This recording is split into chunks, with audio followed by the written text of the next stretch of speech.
আলহামদুলিল্লাহ, বোনের বাড়িতে বেড়াইতে আসলাম। বেড়াইতে আসার পরে এই যে বাবা পিঠা বানাইতেছে।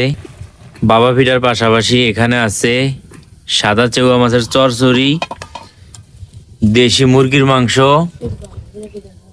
চিতই পিঠা বানানোর জন্য সবকিছু ম্যানেজ করে নিছে। এই যে এখানে আছে বাবা পিঠা, মাশাআল্লাহ সুন্দর করে বানিয়ে রাখছে বাবা পিঠা। আম্মু, তুমি কি পিঠা বানাও এখানে? এই যে এখানেও বানায় রাখতেছে, এই যে বানানোর কাজ চলতেছে এখানে। শীতের বাবা পিঠা খুবই মজাদার, খুবই সুস্বাদু। মাংসের কালারটা তো খুব সুন্দর, উপরে জিরার ফাঁকি দেওয়া হয়েছে। এটা হলো সাদা চেউয়া মাছের চরচুরি, ধনিয়া পাতা দেওয়া হয়েছে। লার্কির চুলা রান্না হইতেছে মাশাআল্লাহ। মাংসের কালারটা সেই